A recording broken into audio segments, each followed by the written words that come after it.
안녕하세요. 정경자입니다. 오늘은 저 별은 모두 당신을 위해 빛나고 있다. 손힘찬 지음, 라이즈 출판사에서 나온 책입니다. 13페이지. 하늘을 올려다보며. 언젠가 이런 글을 읽은 적이 있다. 하루에 3번 이상 하늘을 올려다보면 성공한 인생이라고. 정확하지는 않지만 어린 시절 읽었던 그림책 가시고기에서 읽은 것으로 기억한다. 백혈병으로 병들어가는 어린 아들과 그 모습을 지켜보는 아버지의 처절한 이야기. 하루하루 힘든 나날들을 살아가는 아버지가 자기 스스로에게 되뇌던 말이었다. 힘들지만 삶에 대한 희망을 잃지 않고 씩씩하게 살아가기 위한 자기 위로였을 것이다. 왜인지 모르겠지만 문득 그 말이 떠올랐다. 그리고 나는 언제 하늘을 올려다 본 적이 있었는지 떠올려봤다. 전혀 기억이 나지 않았다.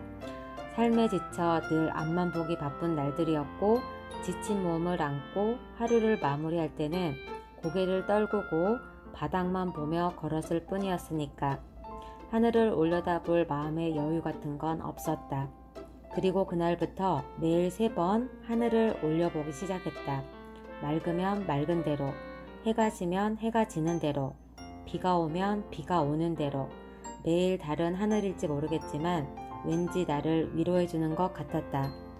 숨가삐 살아오며 바빠서 하늘을 올려다볼 여유 같은 건 없다고 생각했는데 하늘을 올려보기 시작하고 깨달은 게 있다. 여유가 없는 것이 아니라 내 마음에 조급함이 가득했던 것이었구나. 하루에 3번 하늘을 보면 성공한 인생이라는 건 바쁜 삶 속에서도 내 마음의 여유를 느낄 수 있는 사람으로 성장하라는 뜻이구나. 우리 모두 가끔은 하늘을 올려보자. 바쁜 삶이지만 찰나의 순간 여유로움을 가져보자.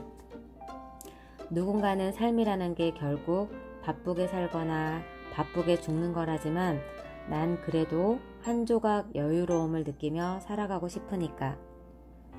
불안, 걱정, 두려움, 이 모든 것들이 몰려오는 순간 생각하자. 사는 거 별거 없다고.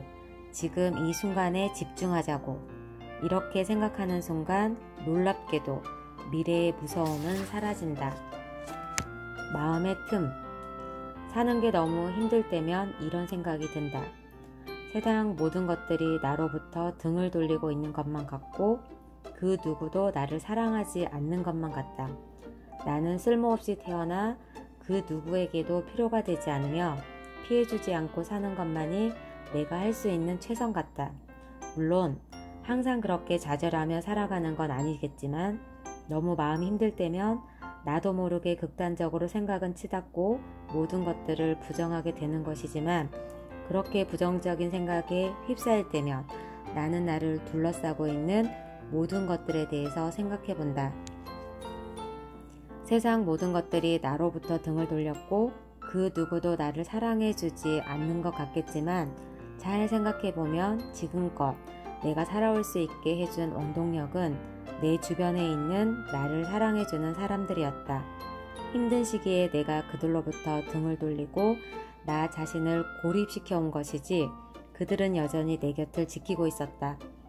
당신이 원래 밝고 활기찬 모습으로 돌아오기를 기다리며 쓸모없이 태어나 그 누구에게 필요가 되지 않을 것 같다는 생각이 들고 피해주지 않고 사는 것만이 내가 할 수 있는 최선 같겠지만 사실 당신은 당신을 사랑하는 사람들에게 늘 기쁨을 주는 사람이었다. 작은 위로 한마디, 웃음기를 머물고 함께 만들어가던 추억, 함께 있는 것만으로도 마음이 편안해지게 해주는 사람. 누군가는 당신을 늘 필요로 해왔고 당신은 또한 그들에게 행복을 주었다. 마음이 어두워지면 시야가 좁아진다. 세상이 아무리 밝아도 눈을 감고 세상을 보는 것과 다를 바가 없다.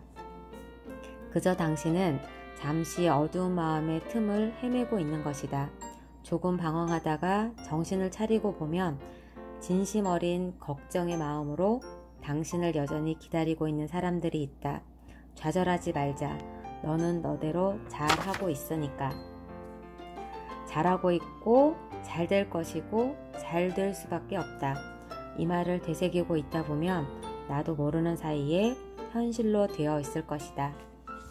있는 그대로의 나. 나는 지독한 회피형 인간이었다. 나를 둘러싼 문제가 생기면 도망가기 바빴다.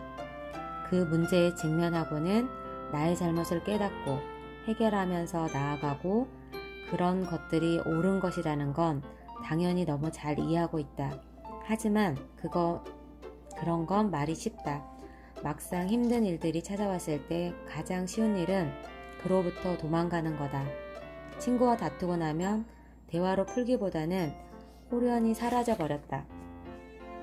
여자친구와 크게 다투고 나면 우리는 맞지 않는다며 이별을 말했다. 무언가를 해결하고 앞으로 나아간다는 건 진취적인 사람들이나 하는 일이라고 생각했다. 안 맞으면 안 맞는 대로 서로의 연을 끊으면 되고 나에게 모자란 부분이 있으면 그냥 거기에 만족하며 살아가면 된다고 생각했다. 남들은 회피형 인간이라며 나를 욕할지 몰라도 그게 내가 가장 편하게 살아가는 방법이라고 생각했으니까 나에겐 그게 제일 편했다. 그런데 시간이 갈수록 이상했다. 내가 편하게 살아가는 방법이라고 믿었고 그렇게 나를 위한 선택이라고 생각했는데 시간이 갈수록 공허해졌다. 마음에는 누구도 채워주지 못할 외로움만 깊어졌고 누구를 만나도 나를 더 숨기기 바빴다.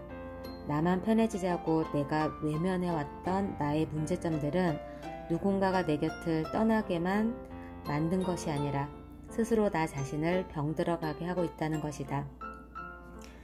내가 내 잘못을 고치고 더 발전하며 누군가에게 인정받아야 한다는 그런 얘기가 아니다.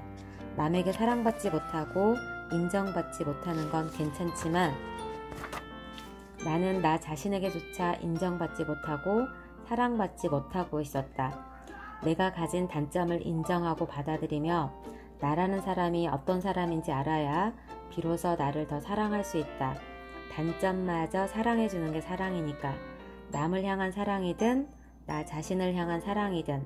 하지만 나는 나 자신의 단점으로부터도 눈을 돌리고 있었다. 순간의 마음은 편했을지 모르겠지만 나는 나 자신을 사랑하는 법마저 잊어버리고 만 것이다. 마주보자. 나의 단점을, 나의 못난 점을. 누군가에게 사랑받기 위해 고치려고 하는 것이 아니라 있는 그대로의 나를 내가 받아들일 수 있도록, 그리고 내가 있는 그대로의 나를 받아들이고 나를 사랑하기 시작하면 더 이상 도망치지 않아도 괜찮아질 수 있게 된다. 그 어떤 일을 겪는다고 해도 내가 나를 사랑하니까. 그렇게 내가 나를 사랑하고 나면 언젠가는 눈앞에 나타나게 된다. 내 단점마저도 안아줄 그런 인연이. 인연이 아니라면 더 좋은 사람이 나타날 것이고, 인연이 맞다면 그 사람은 다시 돌아온다. 사람 사이에 맺어지는 관계란 그런 것이기 때문이다. 감사합니다. 오늘은 여기까지 낭독하겠습니다.